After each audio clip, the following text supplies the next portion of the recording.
Olá, galera do YouTube, beleza? Sou Isaac. Voltamos com mais um... aqui é o Isaac React. Voltamos com mais um React. Toda vez que os vilões estavam certos. Do Open Boom. Vamos ver. Todo herói carrega uma verdade, mas quase ninguém gosta de admitir que todo vilão também carrega uma. E às vezes é justamente essa verdade que mais incomoda, porque aceitar que o vilão estava certo em alguma coisa obriga a gente a rever o que a gente pensa, questionar a moral da história e admitir que o mundo não é tão preto e branco quanto a gente pensa. A maioria dessas histórias nos treinou desde cedo a escolher lados sem pensar muito. Torça pelo mocinho, odeie o vilão e siga em frente. Só que quando você presta atenção de verdade, percebe um detalhe perturbador. Alguns desses vilões não estavam pensando completamente errados, só escolheram um jeito merda pra lidar com isso. Nesse vídeo vamos falar sobre 5 vilões que não estavam errados, de alguns dos vilões mais da hora da animação. E se quiser dar uma força pro canal, já deixa teu like e dá uma olhadinha no primeiro link da descrição pra comprar umas camisetas da hora da sua série ou filmes preferidos.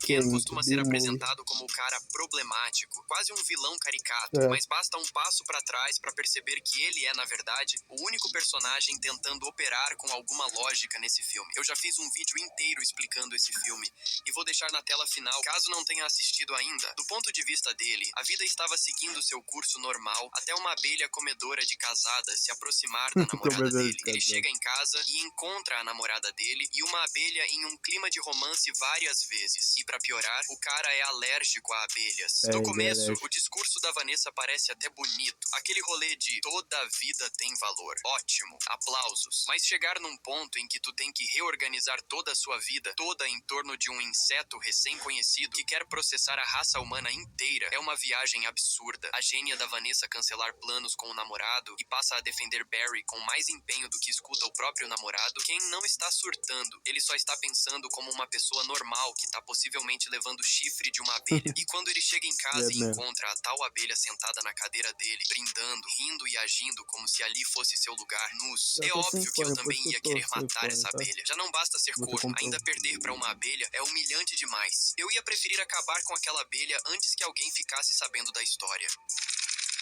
Vincent entra na história já carimbado como vilão, mas, convenhamos, ele só estava tentando sobreviver ao básico, o inverno. Lá estava o sujeito, hibernando tranquilamente, do jeito que a biologia manda, com comida estocada na medida exata para não morrer congelado meses depois. Tudo sob controle, tudo previsível, até que um guaxinim hiperativo decide que ia pegar só um pouquinho. O cara roubou toda a comida que o cara tinha guardado pro inverno.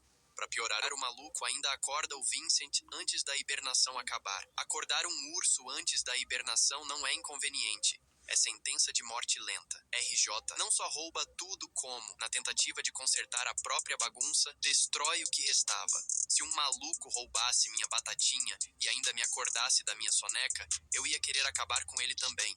E se tu tá pensando que isso não é nada demais, provavelmente deve ter esquecido que isso acontece com o cara não só uma vez, mas duas. Duas vezes o RJ destrói toda a comida do cara. Mesmo depois do cara ter dado a chance e um tempo de ele devolver tudo ao invés de sojantar ele mesmo.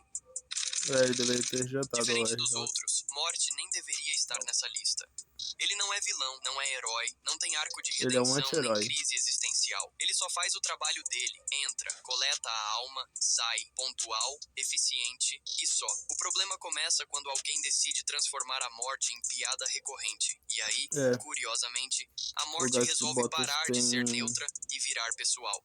O gato de bosta tá na última vida e ele brinca com a morte.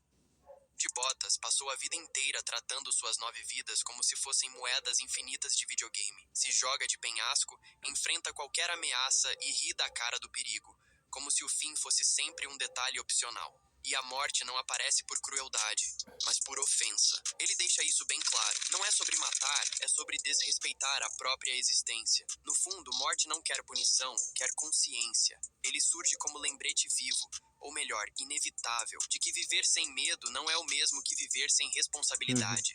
Inclusive, esse é um dos meus vilões preferidos. Estou até pensando em fazer um vídeo especificamente sobre esse filme. Me fala aí nos comentários se vocês curtiriam isso. Quando o gato finalmente treme, não é fraqueza. É lucidez tardia. E talvez seja por isso que essa figura assusta tanto. Ela não mente, não negocia e não se importa com carisma. E essa honestidade brutal prepara o terreno para o próximo caso, onde o problema não é ignorar a morte, mas confundir poder com merecimento. Isso, mano. Isma é Nova tratada onda como a do vilã Imperador. clássica da comédia exagerada, dramática, Foram 3 teatral Dreamworks e e um perigosamente da... criativa com venenos. Mas tudo começa com algo surpreendentemente comum: ser demitida, sem aviso, sem conversa, sem dignidade. Cusco simplesmente estala os dedos e descarta alguém que esteve ao lado mas dele a vida o poder inteira. e Claro, queria matar o planejar Cusco. assassinato não entra no manual de boas práticas corporativas, mas fingir que aquilo não foi uma traição é forçar demais a barra. Ela praticamente criou o imperador, orientou decisões, manteve o império funcionando enquanto ele brincava de ser narcisista em tempo integral. E em Também troca, queria o recebe poder e matar o "você Cusco. está demitida" no O meio do Imperador. expediente, como se fosse um estagiário descartável. E pior, Isma está certa sobre algo essencial. Já era Cusco não mais deveria pior que o governar Cusco. nada além, talvez, de um reality show sobre egocentrismo. Ele decide destruir vilarejos por capricho estético, anuncia desapropriações como quem marca férias e não oferece sequer um plano de realocação. Isma erra no método, mas acerta no diagnóstico. Aquele império precisava de um adulto na sala. E, curiosamente, quando a história avança, essa relação evolui, o que nos leva a um vilão que não quer só vingança, mas quer provar algo muito maior. You want to make a game, but coding just too hard. I create.